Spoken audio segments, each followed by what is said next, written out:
On this episode of The Conversation, I'm joined by Laurel Farrer, an international remote work expert and strategist that helps companies start, strengthen, and leverage a virtual workforce.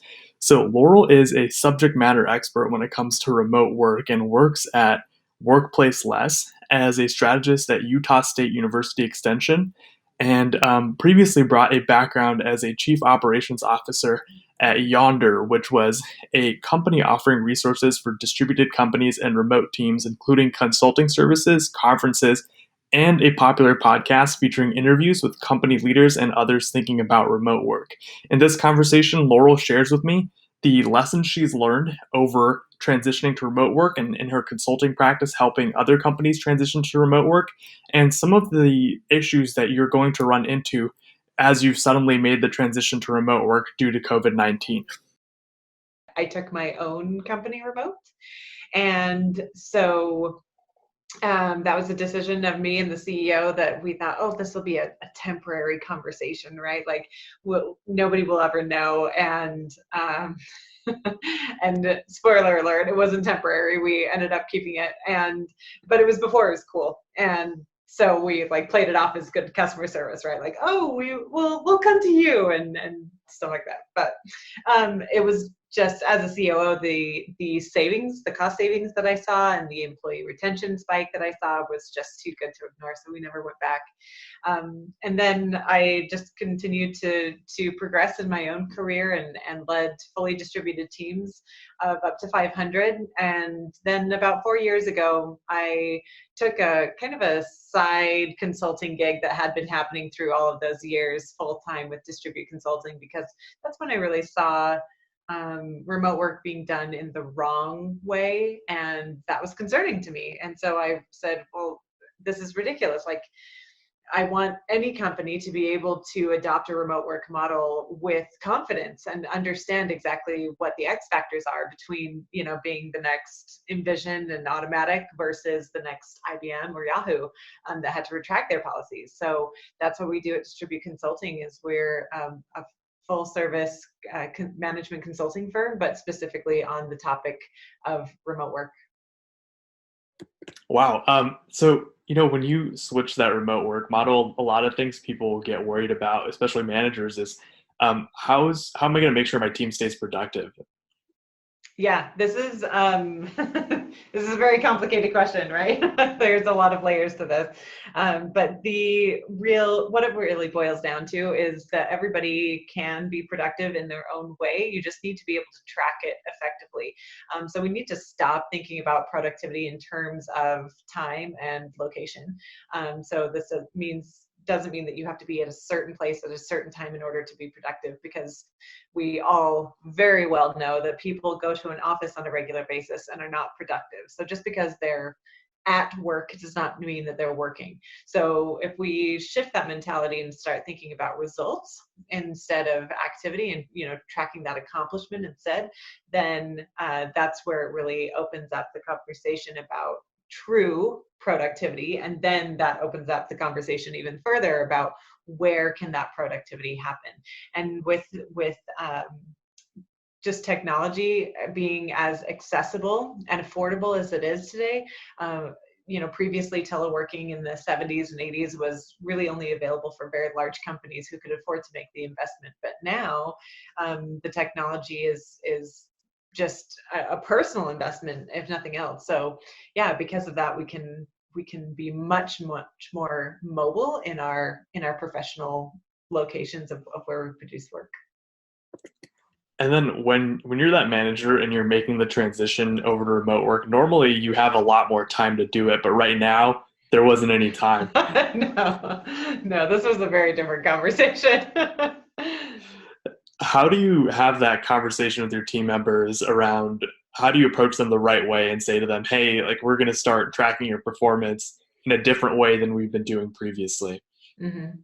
Yeah, I think it's as everything should be, right? In an ideal world, this can and should be a very collaborative conversation. So really identifying what the objectives and key results and the key performance indicators of the role have been, and then identifying, are those measurable, and are those are those, I don't know, articulate enough, right? Quantifiable in a way that we can track them from a distance. And so it's really not that complicated of a process. It's just a matter of having a conversation and identifying what is your role, what are those OKRs and KPIs, are they trackable from a distance, and then making the transition to make sure that the infrastructure is in place in order to support that change. Nice. So, when you boil it down, it doesn't really seem so complicated to transition over to a fully remote model. But what have you seen are the concerns that, managers, directors, leaders have around the remote model and fears around it? Yeah, the biggest concern is sustainability. So this is as a remote work consultant and as a remote work expert, my concern about the entire world going starting to work from home immediately is not about right now. It's actually about 6 months from now, because the sustainability of remote work is where the concerns happen.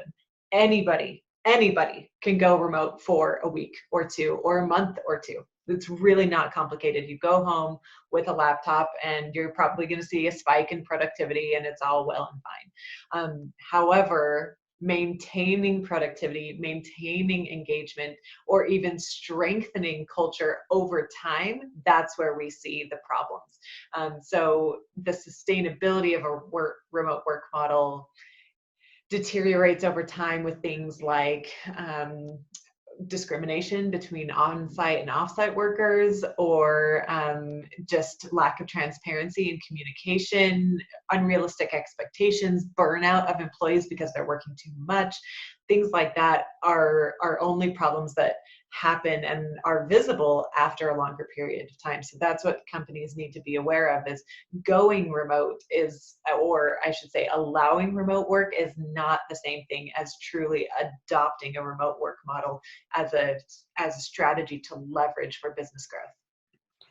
So if I'm a managing director at a massive staffing and recruiting firm, and we've transitioned over to a remote work model because we have to, and I don't know how long this is going to be the case. It could be 3 months, it could be 6 months.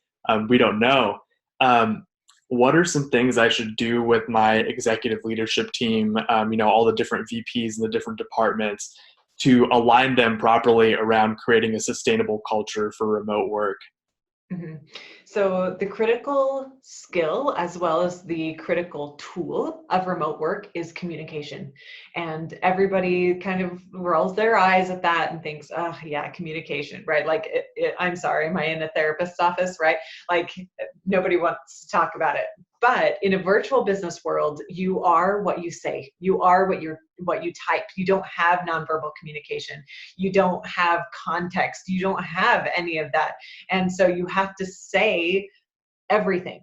And so this is really where communication comes into play. And so that would be my suggestion to these executives, would be, number one, you've got to talk to each other. You've got to just start very transparently, very vulnerably, very comprehensively talking to each other about what's going well, what's not going well. Have we heard from our workers? Have we heard from our mid-level managers? Have we heard from our leadership? Like, what is everyone saying? What is everyone feeling? And really collecting a very broad 360 collection of feedback and insights and requests, and then evaluating that together and communicating with each other about that.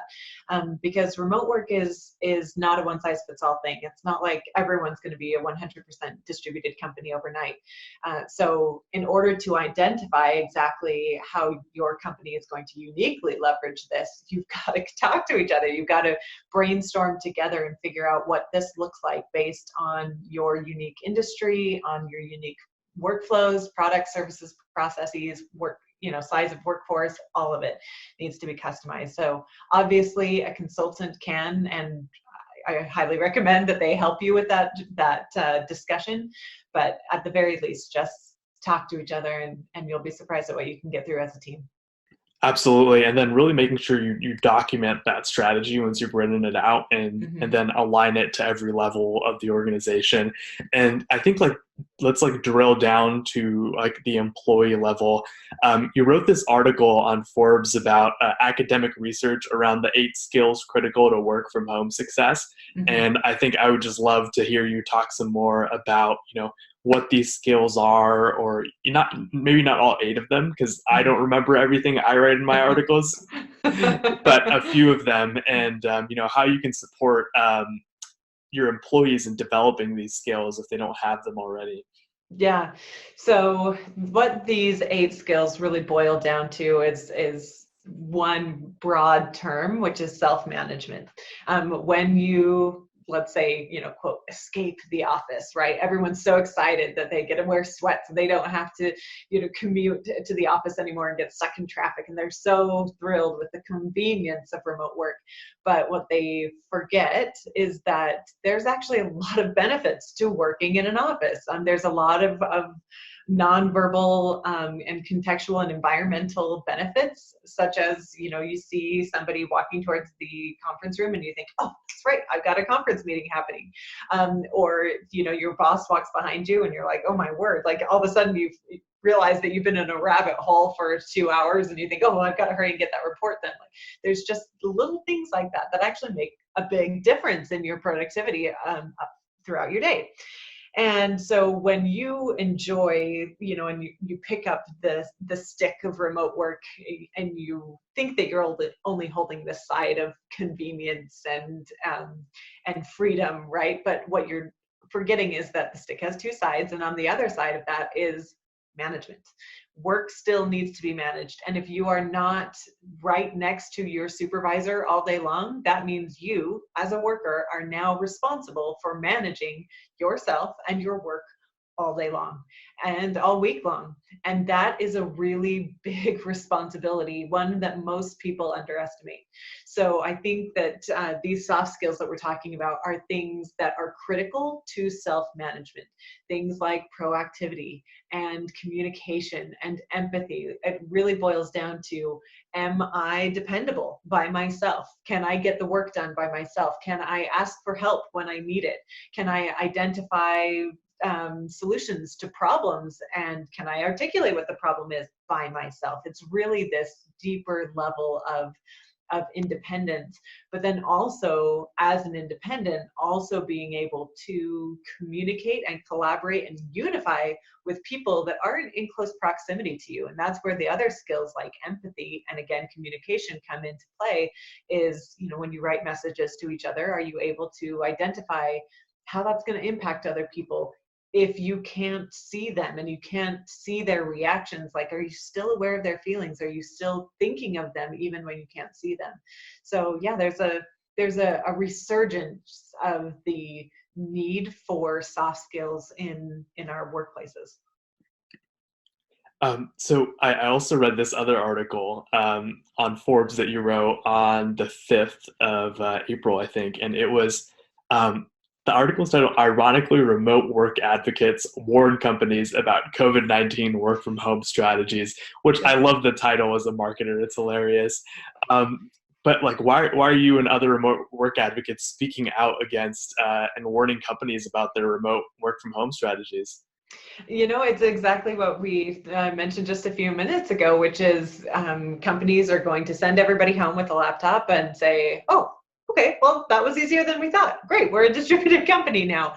Or they're not going to make the change correctly, and they're going to say, oh, this was terrible, and therefore remote work is a scam, right? Like it could never work for our company. Everybody go back to the office, right? Like it's just going to polarize so many opinions without proper instruction. And that's really the irony of what remote work advocates do, and what they say is that remote work is really what makes remote work successful is intention. Everything has to be intentionally evaluated and created.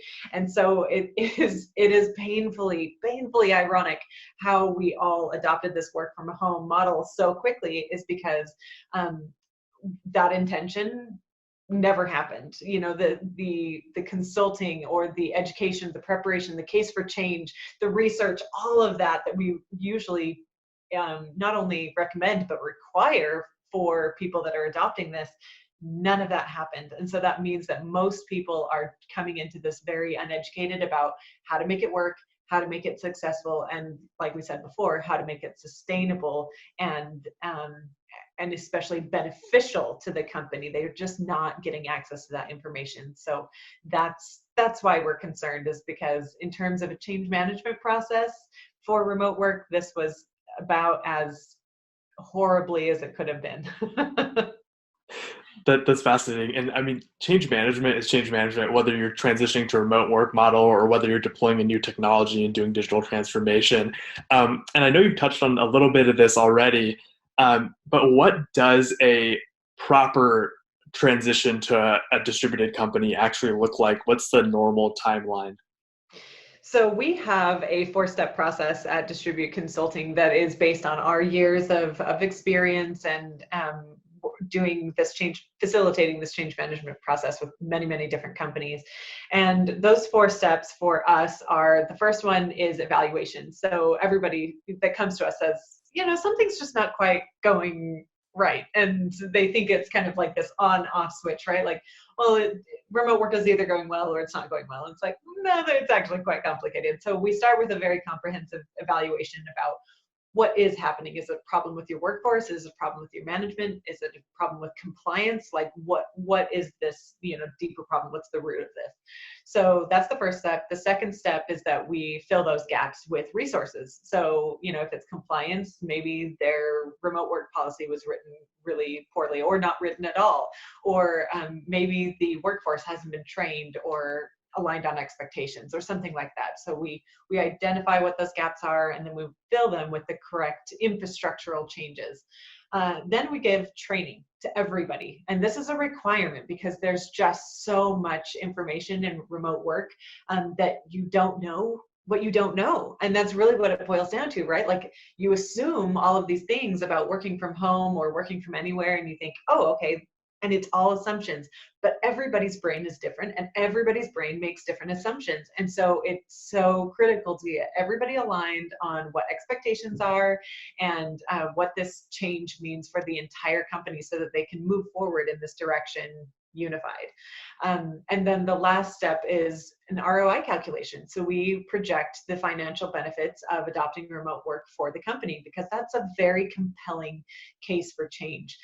The average savings for a company to convert a role from physical to virtual is $11,000 per part-time employee. So we're talking about $20,000 per employee that could be saved. But again, most companies are not seeing those savings because they're not rolling it out in the right way. So when we do that calculation, that means that they kind of make this commitment to remote work that, okay, this isn't just about convenience or about employee retention. This is actually benefiting our business, and that number sticks in their memory in the future. If something's not going well, they remember that remote work is something worth saving. So that four-step process at Distribute Consulting is very broad, very beneficial, but it is time consuming, right? So at a very, very minimum, this is, if we sprint as hard as we can, and we have all of the ducks in a row, this is something that can take 1 to 2 weeks. But typically we recommend 3 to 6 weeks at a minimum. So yeah, it's everybody, the entire world going remote in just a couple of weeks was quite the shock, and not quite the timeline that we ideally would like to have implemented. Can you change things if you already went remote, right? Can you go back now and start to change things, or does that become much more difficult? No, yes, you can make the change, and it's not necessarily more difficult. In fact, in a lot of ways, it's easier, because a real primary barrier to adoption of remote work is mid-level management, and it's their fear of the unknown that really causes a lot of hesitation and prevents the progress and adoption of a virtual workspace. So now those myths or those hesitations about this isn't realistic for our company, or everybody will have to go remote, as opposed to just a few people, or just those very common hesitations have now been completely busted and eliminated, right? So we said, no, look, we proved that this is not just a theory, that you could go 100% remote if you absolutely had to. not only did we prove that, I mean, you saw it. We all saw it. We did. And so now it's a matter of, okay, that those fears are gone. Now it's evaluation. What went well? What didn't go well? So again, in our change management process, we usually, and not by usually, I say almost always, require that a trial be conducted of remote work that for at least 2 weeks. And so that's a benefit for us. Like, okay, well, the order got switched up a little bit, but now we have this trial that we can collect feedback on and say what went well, what didn't go well. Let's evaluate, let's measure, and then we can base all of our services and change management process from this point forward based on that trial from the past. If we think about this last month or so, where we've kind of been in a remote work trial, and if I'm a company and I didn't set up those new metrics to track employee performance, how am I going to evaluate whether or not remote work has been successful for us? At this point, you may not. Let's be honest. So you will know based on your existing metrics about whether your company was able to enjoy business continuity, right? Like, were you able to maintain business operations as they stood? That's a yes or a no question. However, the evaluation of remote work, that might be fairly impossible to evaluate because you didn't have the metrics in place. And let's be very, very clear. What we are experiencing as a society right now is not remote work. It's remote life. This is school and playgrounds and doctors' offices and work and church and everything being smashed into your homes all at the same time. So this is certainly not ideal conditions for remote work. So even companies that have been fully distributed for years are still seeing major stress and anxiety in their workers because it's just impacting every part of our lives.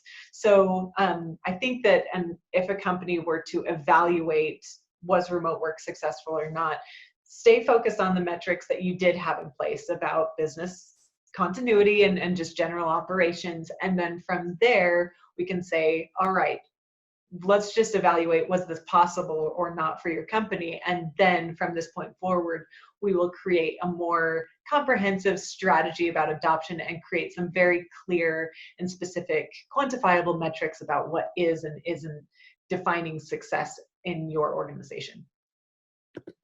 That's awesome. I think as people are getting more and more anxious, it's really going to fall to leadership to set the right tone and communicate the right way with everyone at the company. So, like, how can leaders motivate and manage their employees when you can't physically see or interact with team members? Mm-hmm. So this is a great conversation about just the difference of management in general in a virtual workplace. Again, like we talked about before, the deeper conversation and the root of this is self-management of the workers, right? This is true autonomy, not just autonomy in an office space, but like this is true autonomy. You are completely on your own and responsible for yourself. So in that realm, when we have results-based tracking and we have higher autonomy and empowerment of employees, what the manager's role then turns into is one of trust and support.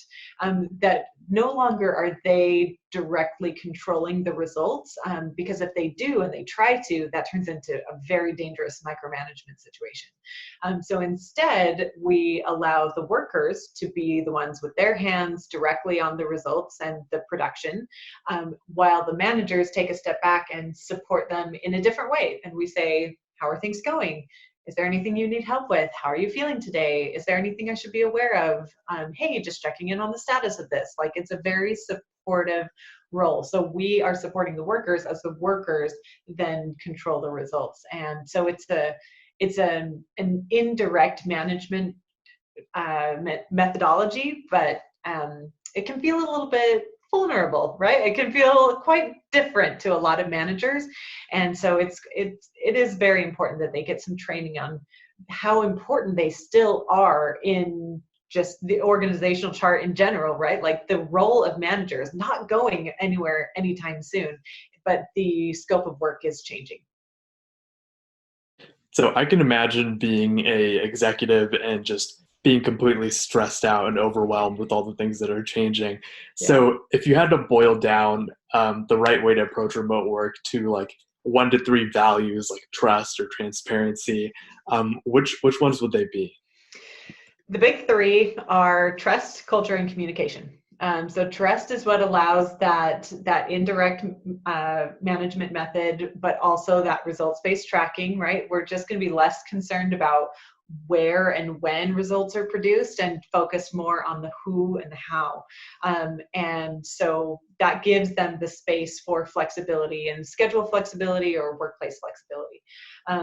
So that trust is a big component. Communication, we've talked about that you are what you type, you are what you say, and this is how we stay connected, this is how we stay unified as a team, is just constantly communicating with each other, always, on Slack, in Zoom meetings, in texts and emails, like whatever channels you choose aren't important, but what is important is that you are communicating consistently and transparently. That's absolutely critical. And then culture is one that is ironic because so many people are so worried about culture, like, oh my word, how are we, there's no possible way that we are going to be able to digitize a culture, like you can't do that. But the irony is that culture is actually more important in virtual teams because we don't have a sense of place in order to unify us with our teams. So this culture is what gives us that sense of place. It's what defines our work time from our personal lifetime, all in the same environment. And we really need that sense of, this is what makes this company and this team different and unique and special. And it creates that employee retention and loyalty that a great culture does.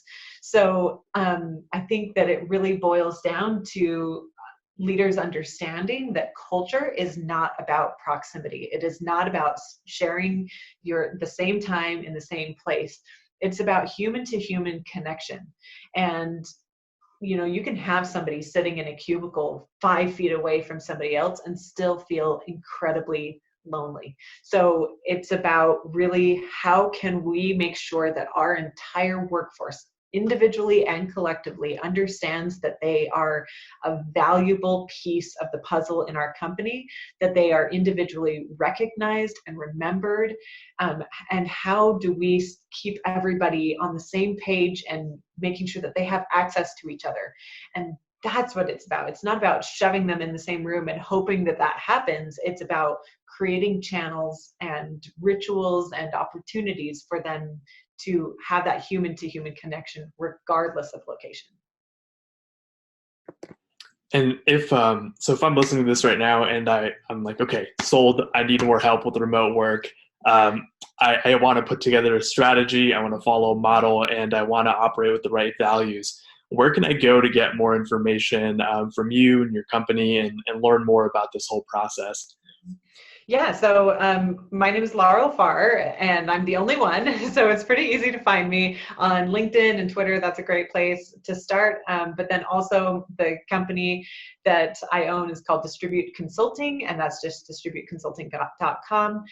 Or if you're a remote work advocate and you have information that you want to share, not just learn, but also share, you can also go to the Remote Work Association, which is a collection and a community of remote work advocates, and in which they share their information with people that are new to work from home models.